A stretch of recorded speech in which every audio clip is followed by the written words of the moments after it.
তো ওখানে তো একজন আছে পুতুর পুতু পুতু করে। ছোট পর্দার জনপ্রিয় অভিনেত্রী তানজিন তিশা শোবিজ অঙ্গনে দীর্ঘদিন ধরেই কাজ করছেন তিনি। কাজের মাধ্যমে সুনাম কুড়ানোর পাশাপাশি তাকে ঘিরে রয়েছে বেশ কিছু বিতর্ক ও সমালোচনা।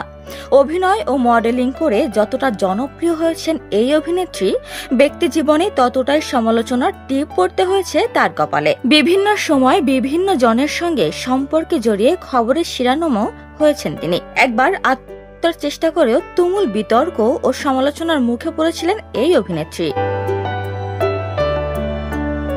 সম্প্রতি বড় পর্দায় নাম লিখিয়েছেন তিশা।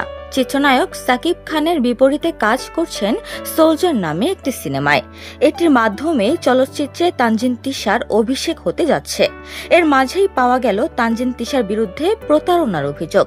এক নারী উদ্যোক্তা অভিনেত্রীর বিরুদ্ধে এই অভিযোগ তুলেছেন। অভিযোগের প্রমাণস্বরূপ তিশার সঙ্গে ওই নারী উদ্যোক্তার কথোপকথনের কয়েকটি ভয়েস রেকর্ড এবং ইনস্টাগ্রাম ও হোয়াটসঅ্যাপ মেসেজের স্ক্রিনশটও এসেছে গণমাধ্যমে। মেসেজ এবং ভয়েস মেসেজ যাচাই বাছাই করে তানজিন তিশার প্রতারণার বিষয়টির সত্যতার প্রমাণ পাওয়া গেছে। জানা গেছে গত 17 জানুয়ারি তানজিন তিশা তার ভেরিফাইড ইনস্টাগ্রাম থেকে অ্যাপোনিয়া নামে একটি অনলাইন ফ্যাশন পেজের ইনস্টাগ্রামে যোগাযোগ করেন। সেখানে তিনি জানতে চান জামদানি কি কি আছে। এরপর কয়েকটি শাড়ির ছবি পাঠানোর পর দাম জানতে চান এই অভিনেত্রী। ফ্যাশন পেজ থেকে জানানো হয় শাড়িগুলোর আলাদা আলাদা দাম। এরপর তিশা একটি শাড়ি পছন্দ করেন এবং বাসার ঠিকানা দেন। ওই ফ্যাশন পেজ থেকে জানানো হয় তিশাকে শাড়িটি টাকা দিয়ে কিনতে হবে না, বিনিময়ে শাড়ি পরে ছবি তুলে সোশ্যাল মিডিয়ায় শাড়ি এবং ফ্যাশন পেজটি প্রমোশন করে দিতে হবে। তিশাও এই প্রস্তাবটি মুহূর্তে লুফে নেন। শাড়িটি যথাসময়ে তিশার বাসায় পাঠিয়ে দেওয়া হয়। কিন্তু শাড়ি গ্রহণের প্রায় 10 মাস সময় অতিবাহিত হলেও তিশা তার কথা রাখেননি। মাঝে ফ্যাশন পেজের স্বত্বাধিকারীর সঙ্গে কয়েকবার ভয়েস মেসেজ দিয়ে দ্রুত কাজটি করে দেওয়ার কথাও বলেন। পরবর্তী সময়ে তিশা ওই নারী উদ্যোক্তার সঙ্গে যোগাযোগ বিচ্ছিন্ন করে দেন। হোয়াটসঅ্যাপ, ফোন, ইনস্টাগ্রাম সহ বিভিন্নভাবে তিশার সঙ্গে বারবার যোগাযোগের চেষ্টা করেও ব্যর্থ হয়েছেন বলে জানান ওই উদ্যোক্তা।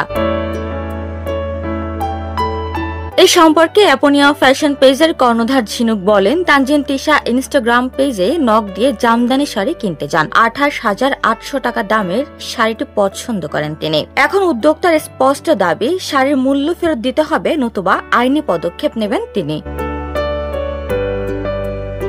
তিশা অবশ্য অভিযোগ সরাসরি অস্বীকার করেছেন। নিজের সোশ্যাল মিডিয়ায় এক পোস্টে তিনি লিখেছেন, গিফট নিয়ে হয়ে গেলাম প্রতারক, আর ফটোশুটে যদি করাতে চান পারিশ্রমিক কই।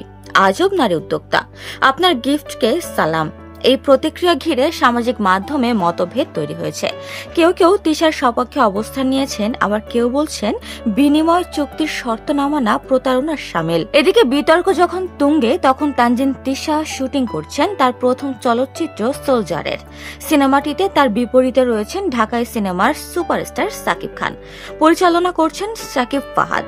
তবে চলচ্চিত্রটির বিষয়ে তিশা এখনো কোনো আনুষ্ঠানিক মন্তব্য করেননি কিংবা সোশ্যাল মিডিয়াতেও এর প্রচার শুরু করেননি।